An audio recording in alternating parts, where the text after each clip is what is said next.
এই মঞ্চত এই স্থানত আহি উপস্থিত হোৱাৰ পিছত সকলো দুখ, সকলো কষ্ট, সকলো দুশ্চিন্তাৰ পৰা মুক্ত হৈ যাওঁ।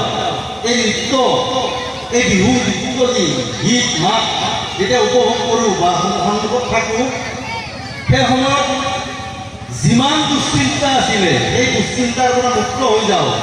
মুক্ত হৈ মুক্ত মনে নৃত্য গীত মাত উপভোগ কৰি একাত্ম হৈ যাওঁ। কিন্তু তাৰ মাজতো আমি দুই এটা কথা চিন্তা কৰিব লাগিব।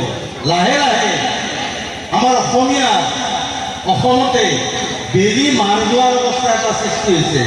আজি যেন অসমতে বেলি মাৰ যাওঁ যাওঁ এটা অৱস্থাৰ সৃষ্টি হৈছে। ভূপেন দাই কৈ কৈছিলে, বহাগ মাহ এটি ঋতু নহয়, নহয় বহাগ এটি মাহ, অসমীয়া জাতিৰ ই আয়ুস ৰেখা, গণজীৱনৰ ই সাহ। লগতে তেখেতে এইটোও কথা কৈ গৈছে, আজি অসমীয়াই নিজক নিচিনিলে অসমতে ভগনীয়া কিন্তু হ'বই। আপোনালোক এতিয়ালৈকে ভগনীয়া হোৱা নাই। মই যি অঞ্চলৰ পৰা আহিছোঁ, মোৰ যি অঞ্চলত ঘৰ, আগতে হয়তো মোৰ বৰভাগতে আছিলে, আজি তিনিপিৰি মোৰ যি অঞ্চলত মোৰ ঘৰ, সেই অঞ্চলত ভাষিকভাৱে বা সাংস্কৃতিকভাৱে মই কিন্তু আজি সংখ্যালঘু। বেছিদিন নাই সমগ্ৰ অসমীয়া জাতি সংখ্যালঘুত পৰিণত হোৱাৰ পথত যাই আছে। আপোনালোকে হয়তো ভাবি আছে সমসাময়িক ঘটনাৰ বুলি কথা নহয়। বহুদিন আগৰ পৰা যি চক্ৰান্ত চলি আছে, সেই চক্ৰান্তৰ বলি হৈ অসমীয়াসকল ইতিমধ্যে সাংস্কৃতিকভাৱে অসমীয়াসকল অসমত সংখ্যালঘু হৈ গৈছে।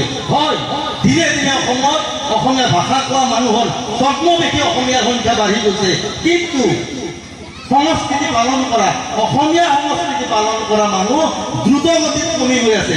আজি যদি 3,50,00,000 মানুহৰ 50 কোটি অবৈধ আমি মানুহ বুলি ধৰোঁ, 3 কোটি বৈধ নাগৰিকৰ প্ৰায় 1 কোটিমান মানুহে অসমীয়া সংস্কৃতি আজি পালন কৰে।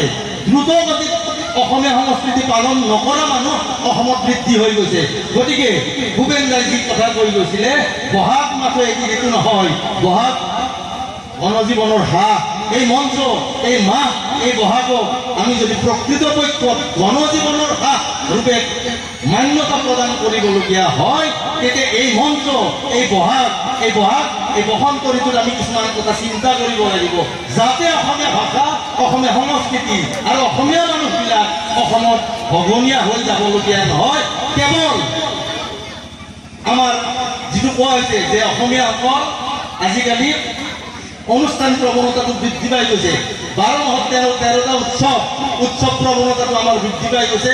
গীত মাত নাটক সংগীত এইবিলাকতে মত্ত হৈ থাকি প্ৰকৃত কাম, প্ৰকৃতি প্ৰদত্ত কামবিলাক আমি পাহৰি গৈ আমাৰ জনসংখ্যা দ্ৰুতগতিত কমাই আনিছোঁ। জনসংখ্যা কম হোৱাটো একো বেয়া কথা নহয়, যদিহে সমানুপাতিকভাৱে আমাৰ জনসংখ্যাটো কমিলে হয়। কিন্তু আমাৰ জনসংখ্যা কমি গৈছে। আমি যদি জন্ম দিছোঁ 1টা, কোনোবাই জন্ম দিছে 5টা। ফলত যিহেতু গণতান্ত্ৰিক দেশ, মাথা গন্তি হ'ব।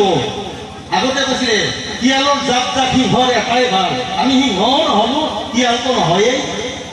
আমি এটা সন্তান জন্ম দি তেওঁলোকে 5টা সন্তান জন্ম দি গণতান্ত্ৰিক দেশত মাথা গন্তি হয়। ভোট, ৰাজনৈতিক অধিকাৰ আমাৰ হাতৰ পৰা, অসমীয়াৰ হাতৰ পৰা ইতিমধ্যে গুচি গৈছে। আৰু যি জাতিৰ ৰাজনৈতিক অধিকাৰ হাতত নাথাকে, সেই জাতি কিন্তু এদিন নিজৰ স্থানতে ভগনীয়া হ'বই।